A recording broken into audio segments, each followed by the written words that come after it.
étudiant, ne comprit pas que les dispositions des esprits étaient changées à son égard, et qu'un jeune homme en état d'imposer silence à la persécution avait pris sa défense.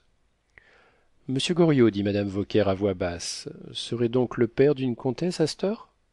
Et d'une baronne, lui répliqua Rastignac. Il n'a que ça à faire, dit Bianchon à Rastignac. Je lui ai pris la tête. Il n'y a qu'une bosse, celle de la paternité. Ce sera un père éternel. Eugène était trop sérieux pour que la plaisanterie de Bianchon le fît rire. Il voulait profiter des conseils de madame de Beauséant et se demandait où et comment il se procurerait de l'argent. Il devint soucieux en voyant les savanes du monde qui se déroulaient à ses yeux, à la fois vides et pleines. Chacun le laissa seul dans la salle à manger quand le dîner fut fini. Vous avez donc vu ma fille? Lui dit Goriot d'une voix émue. Réveillé de sa méditation par le bonhomme, Eugène lui prit la main et le contemplant avec une sorte d'attendrissement. Vous êtes un brave et digne homme, répondit-il. Nous causerons de vos filles plus tard. Il se leva sans vouloir écouter le père Goriot et se retira dans sa chambre, où il écrivit à sa mère la lettre suivante. Ma chère mère, vois si tu n'as pas une 13e mamelle à t'ouvrir pour moi. Je suis dans une situation à faire promptement fortune. J'ai besoin de 1200 francs et il me les faut à tout prix. Ne dis rien de ma demande à mon père. Il s'y opposerait peut-être. Et si je n'avais pas cet argent, je serais en proie à un désespoir qui me conduirait à me brûler la cervelle. Je t'expliquerai mes motifs aussitôt que je te verrai, car il faudrait écrire des volumes pour te faire comprendre la situation dans laquelle je suis. Je n'ai pas joué, ma bonne mère, je ne dois rien.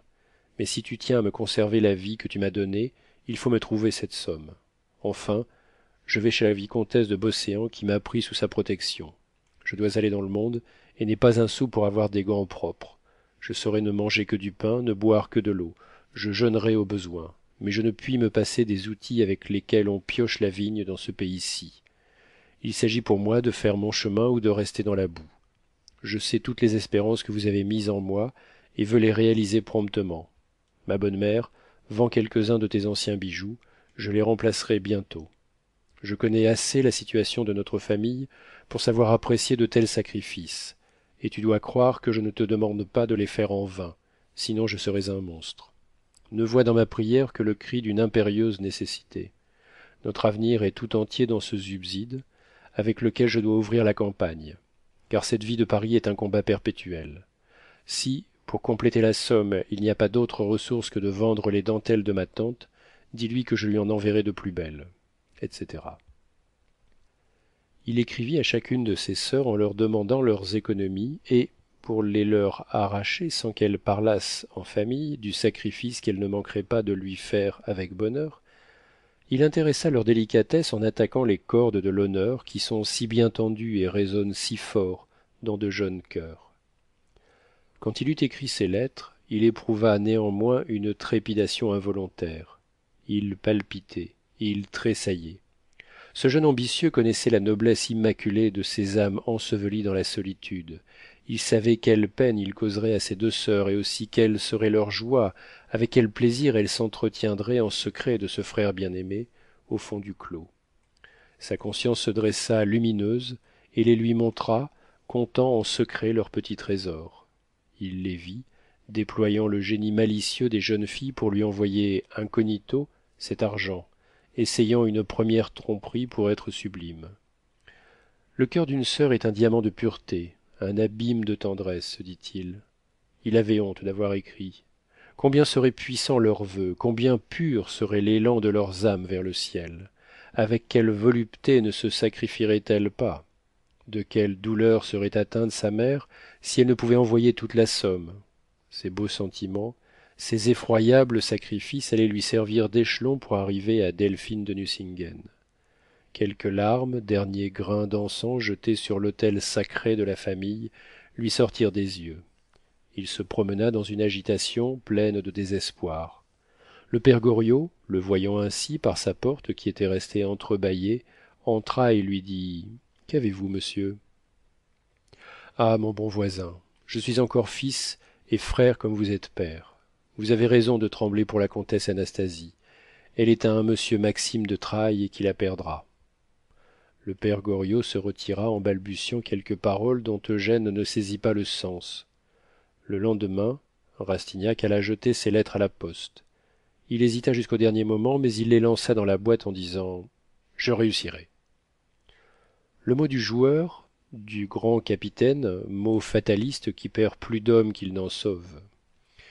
Quelques jours après, Eugène alla chez madame de Restaud et ne fut pas reçu. 3 fois il y retourna, 3 fois encore il trouva la porte close, quoiqu'il se présentât à des heures où le comte Maxime de Trailles n'y était pas. La vicomtesse avait eu raison. L'étudiant n'étudia plus, il allait au cours pour y répondre à l'appel, et quand il avait attesté sa présence, il décampait. Il s'était fait le raisonnement que se font la plupart des étudiants. Il réservait ses études pour le moment où il s'agirait de passer ses examens. Il avait résolu d'entasser ses inscriptions de seconde et de troisième année, puis d'apprendre le droit sérieusement et d'un seul coup au dernier moment. Il avait ainsi 15 mois de loisir pour naviguer sur l'océan de Paris, pour s'y livrer à la traite des femmes ou y pêcher la fortune. Pendant cette semaine, il vit 2 fois madame de Beauséant, chez laquelle il n'allait qu'au moment où sortait la voiture du marquis d'Ajuda. Pour quelques jours encore, cette illustre femme, la plus poétique figure du faubourg Saint-Germain, resta victorieuse et fit suspendre le mariage de mademoiselle de Rochefide avec le marquis d'Ajuda Pinto. Mais ces derniers jours, que la crainte de perdre son bonheur rendit les plus ardents de tous, devaient précipiter la catastrophe. Le marquis d'Ajuda, de concert avec les Rochefide, avait regardé cette brouille et ce raccommodement comme une circonstance heureuse. Ils espéraient que madame de Beauséant s'accoutumerait à l'idée de ce mariage et finirait par sacrifier ses matinées à un avenir prévu dans la vie des hommes. Malgré les plus saintes promesses renouvelées chaque jour, monsieur d'Ajuda jouait donc la comédie. La vicomtesse aimait à être trompée. Au lieu de sauter noblement par la fenêtre, elle se laissait rouler dans les escaliers, disait la duchesse de Langeais, sa meilleure amie. Néanmoins, ces dernières lueurs brillèrent assez longtemps pour que la vicomtesse restât à Paris et y servit son jeune parent auquel elle portait une sorte d'affection superstitieuse. Eugène s'était montré pour elle plein de dévouement et de sensibilité dans une circonstance où les femmes ne voient de pitié, de consolation vraie dans aucun regard.